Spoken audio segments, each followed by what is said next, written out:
नमस्कार साथियों, हमारे YouTube चैनल में आपका स्वागत है। आज हम बेसिक ऑटोमोबाइल इंजीनियरिंग में ऑटोमोबाइल क्या होती है उसके बारे में थोड़ा समझेंगे। फिर ऑटोमोबाइल का क्लासिफिकेशन या वर्गीकरण मोटे तौर पर क्या होता है उसे हम समझेंगे। तो देखिए, ऑटोमोबाइल क्या होती है। बेसिकली ऑटोमोबाइल एक परिवहन का साधन है, यानी एक स्थान से दूसरे स्थान तक आने जाने के लिए या माल ढोने के लिए जो भी व्यवस्था हम बनाते हैं, जो भी साधन हम यूज करते हैं, उसको हम वाहन बोलते हैं। लेकिन जैसे बैलगाड़ी भी एक वाहन है, लेकिन वो ऑटोमोबाइल नहीं है। ऑटोमोबाइल हम किसको बोलते हैं? ऑटोमोबाइल एक ऐसा साधन है जो कि स्वयं ही चलने में सक्षम होता है, अर्थात an automobile is a vehicle capable of propelling itself, यानी वो स्वयं के खुद की शक्ति के कारण चलने में सक्षम होता है। यानी जैसे कार होती है, मोटरसाइकिल होती है, वो ऑटोमोबाइल की श्रेणी में आएगा।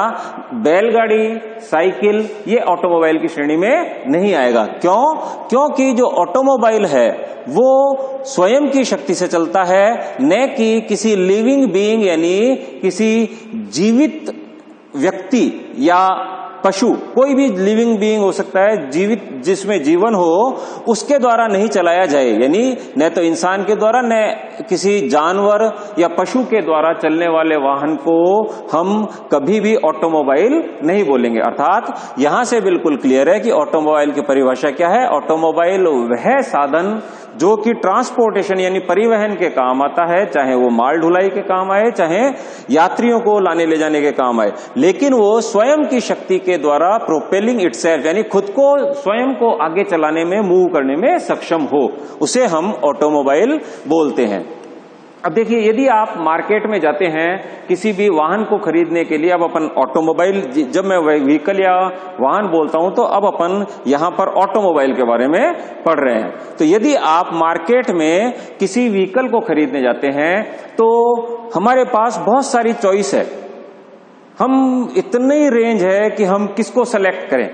तो देखिए, इनका वर्गीकरण करना जरूरी हो जाता है। वर्गीकरण हम किसको बोलते हैं कि एक किसी भी आइटम की बहुत सारी वैरायटी है, लेकिन हम उनको अलग अलग ग्रुप में बांटेंगे, तो उसको हम बोलते हैं क्लासिफिकेशन या वर्गीकरण। तो वर्गीकरण करने के लिए हमारे पास आधार होना चाहिए। जैसे यदि आपके कॉलेज के स्टूडेंट्स का वर्गीकरण करना है, यानी क्लासिफिकेशन करना है, उनके अलग अलग ग्रुप बनाने, तो कोई ना कोई आधार होना चाहिए। जैसे यदि किसी इंजीनियरिंग कॉलेज या पॉलिटेक्निक कॉलेज की बात करते हैं तो वर्गीकरण यानी बच्चों के ग्रुप इस तरह से बनाए जा सकते हैं कि ब्रांच के हिसाब से बना सकते हैं, according to branches, according to the year of study यानी फर्स्ट ईयर के, सेकंड ईयर के, थर्ड ईयर के, according to boys and girls, लड़कियों के अलग और लड़कों के अलग, लेकिन हर ग्रुप में हर बच्चा कहीं ना कहीं फिट होगा। तो ये क्लासिफिकेशन का तरीका होता है। तो इसी तरह से ऑटोमोबाइल को यदि हमें क्लासिफाई करना है, देखिए यहां मोटे तौर पर ये बारीकी से कहें तो जैसे कार है, कार एक लाइट मोटर व्हीकल है, लेकिन उसमें भी बहुत सारे वर्गीकरण हो सकते हैं कि उसमें वी इंजन है या इनलाइन इंजन है, या जैसे यूं कहें अपन उसको सेडान है यानी 3 बॉक्स है, हैचबैक है, एमयूवी है या एसयूवी है। तो इतनी गहराई में हम यहां पर नहीं जाएंगे, हम बेसिक क्लासिफिकेशन पढ़ेंगे, ठीक है, जिसमें कि मोटे तौर पर कोई भी वाहन हो वो इनमें से किसी न किसी ग्रुप में फिट बैठेगा, ठीक है।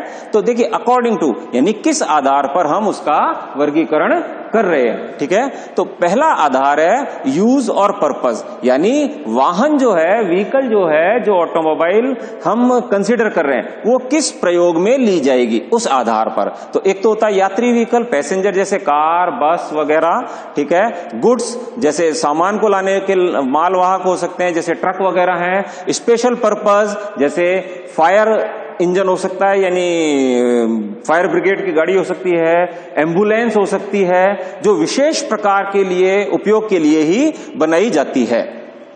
फिर इसके बाद में आता है लोड कैपेसिटी। लोड कैपेसिटी का मतलब है कि जैसे मान लेते हैं पहला वर्गीकरण था पैसेंजर व्हीकल। अब पैसेंजर व्हीकल में भी बहुत सारे वर्गीकरण किए, ग्रुप बनाए जा सकते हैं कि लाइट व्हीकल है कि हैवी व्हीकल है, ज्यादा पैसेंजर्स के लिए है कि कम पैसेंजर्स के लिए है, तो उस हिसाब से लोड के हिसाब से लाइट और हैवी। जैसे अगर गुड्स की बात करते हैं, सामान मालवाहक वाहनों की बात करते हैं, तो जैसे आजकल पिकअप गाड़ी आती है, वो थोड़े कम लोड को उठाने के काम आती है। ट्रक आते हैं, जैसे टाटा 407 आता है, 509 आता है, और बड़े एलपी ट्रक आते हैं। तो अलग अलग लोड के लिए अलग अलग वर्गीकरण होता है। तो जिसको हम बोलते हैं लाइट मोटर व्हीकल और हैवी मोटर व्हीकल, ठीक है। उसके बाद में आता है कि जो व्हीकल हम कंसीडर कर रहे हैं वो किस फ्यूल पर, यानी किस प्रकार से उसके अंदर कौन सा फ्यूल उसमें यूज किया जा रहा है, यानी उसमें पावर पैदा करने के लिए, शक्ति पैदा करने के लिए किस तरह से एनर्जी को कन्वर्ट किया जा रहा है, एक ऊर्जा को दूसरी ऊर्जा को में किस प्रकार से, यानी कौन सी ऊर्जा को किस ऊर्जा में परिवर्तित किया जा रहा है जिससे कि वो व्हीकल चल रहा है। तो जैसा हम जानते हैं कन्वेंशनल जो पारंपरिक तौर पर है वो पेट्रोल और डीजल इंजन, डीजल व्हीकल अपन सब जानते हैं। आज नया ट्रेंड है एनवायरमेंट फ्रेंडली जो व्हीकल्स आ रहे हैं, उनमें अलग अलग प्रकार के फ्यूल यूज किए जा रहे हैं। जैसे सीएनजी है, कंप्रेस्ड नेचुरल गैस यूज किया जा रहा है। एलपीजी जो घरेलू जो रसोई गैस होती है उसको भी यूज किया जाता है। इनसे आगे बढ़कर जो आजकल व्हीकल आ रहे हैं वो है इलेक्ट्रिक व्हीकल्स, जो कि बहुत अच्छे एनवायरमेंट फ्रेंडली हैं, पर्यावरण को नुकसान बिल्कुल नहीं पहुंचाते हैं और शोर भी नहीं होता है उनसे।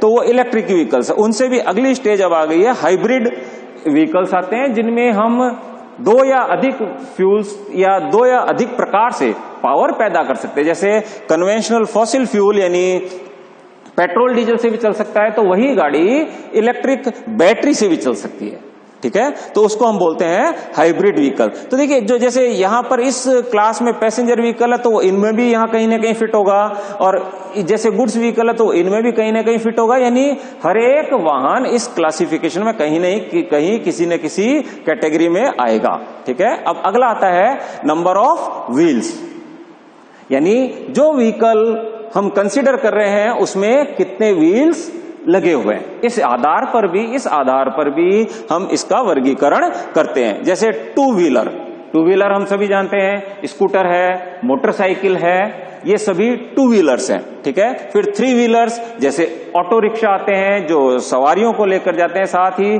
थ्री व्हीलर लोडिंग छोटे ऑटो भी आते हैं जो माल वाहन का भी कार्य करते हैं। फिर फोर व्हीलर जैसे कार है, बसेज हैं, ठीक है, ट्रक्स हैं, ये फोर व्हीलर हैं। जो हैवी ट्रक्स आते हैं जैसे आपने देखा होगा सीमेंट के ट्रोले आते हैं, वो सिक्स व्हीलर भी हो सकते हैं, उससे ज्यादा भी व्हील्स हो सकते हैं। डिपेंड करता है कि कितना हैवी लोड हम उस पर रख रहे हैं। लेकिन देखिए व्हील का मतलब ये कतई नहीं होता है कि आपने देखा होगा जो पिछली रियर एक्सिल होती है, पीछे की जो एक्सल होती है उस पे एक साइड में दो पहिए भी होते हैं, वो लोड ज्यादा के कारण होते हैं, लेकिन हम उसको सिंगल व्हील ही कंसीडर करेंगे। यानी एक्सल भी यहां पर मायने रखती है नंबर ऑफ व्हील्स के साथ एक्सल। जैसे फोर व्हील है तो फोर व्हील में कितनी एक्सल हो जाएंगी, दो एक्सल, तो सिक्स, लेकिन उसमें पिछले पहिए पर, पिछली एक्सल पर दो दो पहिए दोनों तरफ लगे हुए हैं, तो लेकिन वो कहलाएगा फोर व्हील, ठीक है। इसी तरह से तीन एक्सल हैं तो सिक्स व्हील ड्राइव हो जाएगा, मोर उससे ज्यादा भी हो सकता है, डिपेंड करता है कि हम कितना लोड कैरी कर रहे हैं। फिर देखिए इसके बाद में जो बहुत इंपॉर्टेंट चीज आती है क्लासिफिकेशन में, जैसे ड्राइव देखिए कई मैंने दो जगह लिखा है ड्राइव, ठीक है। फिर ये भी एक ड्राइव होता है, left hand drive, right hand drive, जिसको अपन अब डिस्कस करेंगे। तो ड्राइव से यहां क्या मतलब है, पहला जो ड्राइव है power to number of wheels, यानी किसी भी ऑटोमोबाइल में जो इंजन होता है वो पावर यानी शक्ति पैदा करता है, फिर वो शक्ति पहियों को जाती है। जो हम डिटेल में आगे पूरे ऑटोमोबाइल का हम कंस्ट्रक्शन पढ़ेंगे, गियर बॉक्सेस पढ़ेंगे, क्लच पढ़ेंगे, पावर ट्रांसमिशन पढ़ेंगे, उनमें हम ये सारी चीजें पढ़ेंगे। तो जब इंजन से जो पावर होती है वो पावर व्हील्स को जाती है। तो ये डिपेंड करता है कि व्हीकल कहां यूज होगा, ठीक है। उसके आधार से हम ड्राइव यानी किन पहियों को पावर भेजनी है वो डिसाइड करते हैं। तो यहां पर उसके आधार पर यानी किन पहियों को पावर जा रही है, यानी कितने पहियों को, यहां पर किन पहियों को तो अपन यहां पर पढ़ रहे हैं कितने, नंबर ऑफ व्हील्स। तो जैसे सिंगल व्हील ड्राइव होता है, जैसे मोटरसाइकिल होती है, स्कूटर होता है, इसमें इंजन से पावर केवल और केवल रियर व्हील्स को यानी पिछले पहिए को ही जाती है, केवल एक ही पहिए को जाती है, इसलिए हम उसको बोलते हैं सिंगल व्हील ड्राइव। ठीक है। इसी तरीके से टू व्हील ड्राइव जो छोटी कार्स होती हैं, जैसे अगर अपन बात करें मारुति 800 की या होंडा सिटी की, तो इनमें सब में पावर जो होती है इंजन से पावर आगे के दो पहियों को जाती है, चारों पहियों को पावर नहीं जाती है, इसलिए उसको हम बोलेंगे टू व्हील ड्राइव। यानी इंजन से पावर यदि केवल और केवल एक साथ दो पहियों को जा रही है तो हम उसको बोलते हैं टू व्हील ड्राइव। ठीक इसी तरह से होता है फोर व्हील ड्राइव भी हो सकता है। क्यों? क्योंकि यदि हमें ज्यादा लोड लेना है, ज्यादा पिकअप लेना है, तो जैसे ये महिंद्रा पिकअप आती है, ये फोर व्हील ड्राइव होती है, जीप आती है वो फोर व्हील ड्राइव होती हैं, आर्मी के जो व्हीकल होते हैं वो फोर व्हील ड्राइव होते हैं, यानी उसमें आगे और पीछे सभी पहियों में इंजन से पावर जाती है। ये ऐसा क्यों करते हैं ये हम जब डिटेल में इन टॉपिक्स को पढ़ेंगे, जब डिस्कस करेंगे। ठीक है। फिर अगला है ड्राइव, वापस ड्राइव पढ़ रहे हैं अपन, लेकिन यहां पर क्या पावर किस पहियों को जाती है, कौन से पहियों को जाती है। देखिए जो छोटे व्हीकल्स होते हैं जो पर्सनल यूज के लिए होते हैं, जैसे गाड़ी, छोटी कारें, उनमें जो पावर होती है वो अगले पहियों को जाती है। ठीक है। यानी इंजन से सीधी, इंजन से डिफरेंशियल गियर बॉक्स वगैरह जो भी व्यवस्थाएं होती हैं, फिर अगले पहियों को ही पावर जाती है। तो पीछे जो केबिन जिसमें पैसेंजर्स बैठते हैं उनमें हमें स्पेस ज्यादा मिलता है, क्योंकि नीचे से प्रोपेलर शाफ्ट नहीं जाती है, डिफरेंशियल आगे पीछे नहीं होता है, तो हमें काफी स्पेस मिल जाता है। लेकिन जो बड़े हैवी व्हीकल्स होते हैं उनमें पावर जो होती है वो पिछले पहियों को जाती है। अर्थात पावर किन को जा रही है, फ्रंट व्हील को जा रही है या रियर व्हील को जा रही है, इसी हिसाब से हम व्हीकल का क्लासिफिकेशन करते हैं कि फ्रंट व्हील ड्राइव या रियर व्हील ड्राइव, या इसमें एक और जोड़ सकते हैं ऑल व्हील ड्राइव। ऑल का मतलब ये हुआ कि जितने भी उसमें एक्सल है सभी को पावर जाती है। जैसे अगर फोर व्हील है, जैसे जीप आती है, कमांडर जीप आती है, उसमें फोर व्हील ड्राइव यानी सभी पहियों को इंजन से पावर जाती है। फिर ड्राइव को हम ट्रैफिक रूल के हिसाब से भी डिफाइन करते हैं। अलग अलग कंट्रीज में अलग अलग ट्रैफिक रूल्स होते हैं। जैसे भारत में हमें सड़क पर लेफ्ट साइड में चलना होता है। जब लेफ्ट साइड में चलना होता है तो व्हीकल में ड्राइवर जो बैठेगा वो राइट साइड में बैठेगा, अर्थात जो स्टीयरिंग सिस्टम होगा वो किस साइड में होगा, राइट साइड में। अर्थात यदि सड़क पर हमें लेफ्ट साइड में चलना है, जैसे भारत देश में होता है, तो उसमें हमें राइट साइड में ड्राइवर बैठेगा, स्टीयरिंग राइट साइड में होगा, तो हम उसे बोलेंगे राइट हैंड ड्राइव। ठीक है। लेकिन यदि अपन विदेश में बात करते हैं, कई कंट्रीज में ऐसा होता है कि हमें राइट साइड में चलना होता है, यानी दाईं तरफ चलना होता है। ठीक है, सड़क के दाईं तरफ। तो ड्राइवर किस साइड में बैठेगा, उसमें लेफ्ट साइड में, तो उसको हम बोलेंगे लेफ्ट हैंड ड्राइव। तो देखिए ड्राइव तीन तरह के हो गए। यहां पर नंबर ऑफ व्हील्स के हिसाब से कितने व्हील्स को पावर मिल रही है, तो अपन बोलेंगे two wheel drive, four wheel drive, six wheel drive.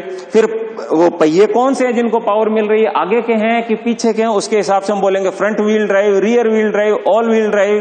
फिर ड्राइवर किस साइड में बैठ रहा है, अर्थात स्टीयरिंग व्हील किस साइड में है, उसके हिसाब से हम बोलेंगे left hand drive and right hand drive. ठीक है। मैं समझता हूं यहां तक आपको बहुत अच्छे से समझ में आया होगा। अब आता है इंजन कैपेसिटी। देखिए आप एक कोर्स पढ़ेंगे IC engine, internal combustion engine, जिसमें कि अपन पढ़ेंगे जो ऑटोमोबाइल में इंजन लगा हुआ होता है उसकी आंतरिक कार्य प्रणाली, इंटरनल वर्किंग उसकी क्या होती है, यानी उसमें कौन से पार्ट्स होते हैं, किस सिद्धांत पर वो आधारित होता है, किस थर्मोडायनेमिक साइकिल पर आधारित होता है, किस तरह से उसमें फ्यूल आता है, कार्बोरेटर होता है कि इंजेक्टर होता है, ये डीजल और पेट्रोल के हिसाब से होता है सारा। तो वहां पर एक इंजन की कैपेसिटी होती है। मोटे तौर पर यदि बात करें तो जैसे आप मोटरसाइकिल खरीदने जाते हैं, या मोटरसाइकिल पर लिखा हुआ भी देखते हैं, बुलेट है, एनफील्ड, तो उसमें आप देखेंगे 350, तो 350 का मतलब है 350 सीसी, सेंटीमीटर क्यूब। ठीक है। ऐसी कुछ मोटरसाइकिल आती हैं 100 सीसी। ठीक इसी तरह से कार आती हैं जैसे ऑल्टो 800। तो इसमें ये जो मैन्युफैक्चरर होते हैं इसका गाड़ियों का नाम इस तरह से रखते हैं कि कुछ इसमें इसकी कैपेसिटी भी नजर आए। तो कैपेसिटी किस चीज की होती है? वो इंजन की होती है। अब यहां पर सीसी का क्या मतलब है, इसको थोड़ा सा अपन समझ लेते हैं। इसमें सीसी का मतलब होता है कि जैसे ये पिस्टन और सिलेंडर है, ये पिस्टन, ये सिलेंडर है और इसके अंदर ये पिस्टन है, तो ये अधिकतम ऊंचाई तक जाएगा और एक अधिकतम नीचाई तक आएगा इस तरह से, जिसको हम बोलते हैं स्ट्रोक। ये सिंगल स्ट्रोक है, ऊपर से नीचे आया तो एक स्ट्रोक। तो एक स्ट्रोक में ये कुल कितना आयतन चला, अर्थात ये जो भी एक आयतन है जिसमें पिस्टन चल रहा है, तो ये कितना आयतन है, ये कहलाती है इंजन की कैपेसिटी। तो जैसे 100 सीसी है, इसका मतलब यहां पर पिस्टन कितना आयतन चलेगा, ये सब डिटेल में अपन आईसी इंजन में पढ़ेंगे। तो कितना आयतन चलेगा वो 100 सीसी। तो ये बेसिकली क्या होता है कि जब अपन इंजन की पावर कैलकुलेट करते हैं, उसमें एक सूत्र आता है PLAN, प्लान, ठीक है। तो पावर की जब कैलकुलेशन करते हैं, P प्रेशर है, L ये लेंथ है, A इसका एरिया है, N RPM, ठीक है। 2 स्ट्रोक 4 स्ट्रोक के हिसाब से 2 से डिवाइड करना था, सारी डिटेल में तब पढ़ेंगे। तो इनडायरेक्टली यदि अपन बात करें तो ये जो सीसी है, सेंटीमीटर क्यूब, आयतन का मात्रक है। तो ये हमें ये दर्शाता है कि जो गाड़ी हम खरीद रहे हैं उसकी पावर लगभग एक अंदाज से कितनी है। यदि अपन बात करें तो मोटे तौर पर देखें तो ये 800 सीसी है, ये 1600 सीसी है। तो यदि आइडियली आदर्श रूप में बात करें तो 16 सीसी वाले वाहन की पावर दुगनी है, हालांकि होती नहीं है, प्रैक्टिकल एस्पेक्ट्स और बहुत सारे होते हैं। तो यहां पर इंजन की कैपेसिटी के हिसाब से भी हमें क्लासिफिकेशन करते हैं। जैसे यदि आप मोटरसाइकिल खरीदने जाते हैं तो जो डीलर है वो सीधा पूछेगा कि सर कितने सीसी की गाड़ी आपको चाहिए, इसका मतलब एक ग्रुप के बारे में वो बात कर रहा है। फिर आता है इंजन ऑपरेशन, ये भी अपन आईसी इंजन में पढ़ेंगे, जहां पर कि हम पढ़ेंगे कि जो इंजन की कार्य प्रणाली है वो 2 प्रकार की होती है, 2 स्ट्रोक इंजन और 4 स्ट्रोक इंजन। स्ट्रोक मैंने आपको यहां पर बताया कि एक बार में ऊपर से नीचे चला तो एक स्ट्रोक, नीचे से ऊपर गया तो दूसरा स्ट्रोक। ऐसे इंजन का जो साइकिल है, जिस पर वो आधारित है, जिस सिद्धांत पर वो आधारित है, वो एक साइकिल कितने स्ट्रोक में पूरा होता है। 2 स्ट्रोक में यहां से ऊपर से नीचे आया और वापस ऊपर गया, तो एक बार फ्यूल जल के पावर उसने अपने को दे दी, तो हम बोलेंगे उसको 2 स्ट्रोक इंजन।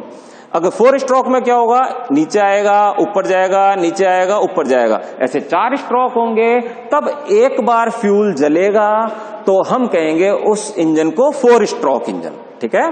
तो इस तरह से आपके गाड़ी में कौन सा इंजन फिट है, 2 स्ट्रोक इंजन फिट है कि 4 स्ट्रोक इंजन फिट है। तो देखिए, आप कई बार होता है 100 सीसी 4S, आजकल तो हालांकि सभी गाड़ियां 4 स्ट्रोक इंजन आती है। पहले बजाज के स्कूटर 2 स्ट्रोक आते थे, पहले के आज से करीब 20-25 साल पहले तक मोटरसाइकिलें 2 स्ट्रोक आती थी। तो 4 स्ट्रोक जब लॉन्च हुई थी तो उस समय लिखा हुआ जाता था मोटरसाइकिल के ऊपर कि 2S 4S, तो वहां हम समझ जाते थे कि 2S का मतलब 2 स्ट्रोक इंजन लगा हुआ है, 4S का मतलब 4 स्ट्रोक इंजन लगा हुआ है। सामान्य तौर पर आजकल अधिकांश गाड़ियों में 4 स्ट्रोक इंजन ही आता है।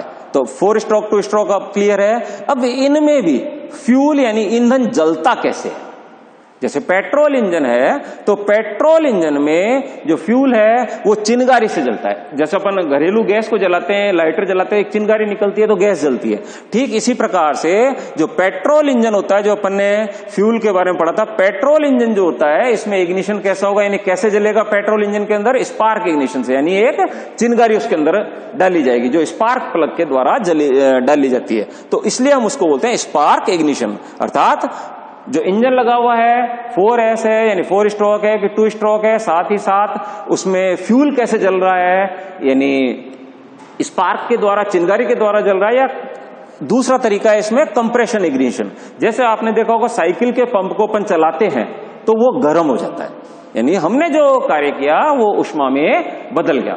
ठीक इसी प्रकार से जैसे डीजल इंजन होता है उसको जलाने में बहुत ज्यादा टेम्परेचर की जरूरत नहीं होती है, इसलिए जब वो फ्यूल पिस्टन के द्वारा दबाया जाता है तो उसका तापमान, हालांकि उसमें पहले एयर आती है, डिटेल में मैंने आपको बोला है, सब अपन आईसी इंजन में पढ़ेंगे।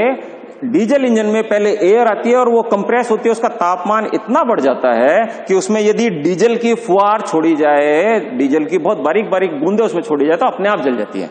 यानी फ्यूल किस प्रणाली के द्वारा जलाया जा रहा है उसके आधार पर भी हम वर्गीकरण व्हीकल का कर सकते हैं, एसआई व्हीकल और सीआई। ठीक है, फिर आता है अगला, कूलिंग सिस्टम कैसा लगा हुआ है व्हीकल में, उसके आधार पर भी हम उसको वर्गीकरण कर सकते हैं। कूलिंग सिस्टम का मतलब जब इंजन में फ्यूल जलता है तो इंजन गर्म होता है, उसको ठंडा करना बहुत जरूरी होता है। तो ठंडा कैसे कर रहे हैं, जैसे मोटरसाइकिल है, मोटरसाइकिल में आपने देखा होगा आजकल हालांकि मोटरसाइकिल लिक्विड कूल्ड भी आ गई है। तो सामान्य तौर पर जो मोटरसाइकिल चलती हैं, जैसे होंडा की मान लेते हैं स्प्लेंडर है, तो वो एयर कूल्ड होती है। आपने देखा होगा इंजन के चारों तरफ पत्ती पत्ती सी निकली होती है, जिनको हम बोलते हैं फिन्स। क्या बोलते हैं? फिन्स। फिन यानी जैसे मछली के पंख नहीं होते हैं तैरने के लिए, ठीक इस तरह से पत्तियां निकली होती है, वो क्षेत्रफल बढ़ा देती हैं, कूलिंग अच्छी होती है। लेकिन कूलिंग कर कौन रहा है? जो वायुमंडल में जो हवा है इंजन की तुलना में, जो ठंडी हवा है, वो जब व्हीकल चलता है उसके ऊपर, इंजन के ऊपर से वो बहती है हवा, और जब वो बहती है तो इंजन की हीट को साथ में ले जाती है। तो वहां पर इंजन कैसा कूलिंग है? Air cooled. लिक्विड कूल्ड भी होता है, जैसे गाड़ियां होती हैं, बड़े व्हीकल्स होते हैं, कार होते हैं, उनमें इंजन ढका हुआ होता है, तो उसमें एक रेडिएटर होता है, उसमें लिक्विड भरा हुआ होता है। आज पहले तो पानी डालते थे, आजकल कूलेंट्स अलग से आते हैं, उनकी कूलिंग प्रॉपर्टीज बहुत अच्छी होती हैं, तो वो उसमें डाल दिया जाता है, रेडिएटर में उसको भर दिया जाता है, इंजन के चारों तरफ वो घूमता रहता है और हीट को इंजन में से निकालता रहता है। और रेडिएटर में आके चूंकि सामने से हवा आती है, उसमें एक फैन चलता है, तो कूलेंट खुद वापस ठंडा हो जाता है, फिर वो रिसर्कुलेट होता रहता है, बार बार इंजन के चारों तरफ घूमता रहता है। तो इस तरह से हम व्हीकल को कूलिंग के आधार पर भी क्लासिफाई कर सकते हैं। इसके बाद में आता है पोजीशन ऑफ द इंजन, यानी व्हीकल में इंजन कहां लगा हुआ है, इसके आधार पर भी हम वर्गीकरण कर सकते हैं, क्लासिफाई करते हैं। जैसे टाटा नैनो, टाटा नैनो जो गाड़ी है, वो गाड़ी कार, उसमें इंजन पीछे की साइड में लगा होता है, तो हम क्या कहेंगे वो कैसा है, कैसी व्हीकल है, कैसी कार है? रियर इंजन कार है। मारुति 800 है या K10 है या हुंडई की गाड़ी है कार, उनमें या ट्रक आप देखो, उनमें इंजन आगे की तरफ लगा हुआ होता है, व्हीकल में आगे की तरफ माउंटेड होता है, इसलिए हम उसको बोलेंगे front mounted vehicle, front engine. ठीक है, फ्रंट कैसा व्हीकल है? फ्रंट इंजन व्हीकल है। आप देखिए लो फ्लोर बसेस चलती हैं मेट्रो सिटीज में, लो फ्लोर बसेस चलती हैं, डीलक्स लग्जरी बसेस चलती हैं, उनमें इंजन पीछे की साइड में लगा हुआ होता है, तो हम क्या कहेंगे वो कैसा व्हीकल है? रियर इंजन व्हीकल है। तो आज हमने ये देखा कि ऑटोमोबाइल क्या होता है, वापस रिपीट कर रहा हूं, ऑटोमोबाइल वो होता है जो स्वयं की शक्ति से चलता है, किसी इंसानी ताकत या किसी पशु की ताकत से वो नहीं चलता है। फिर मोटे तौर पर वर्गीकरण क्या होता है वह हमने समझा है। तो मैं आशा करता हूं कि आपको आज का लेक्चर बहुत अच्छे से समझ में आया होगा। थैंक्स, धन्यवाद।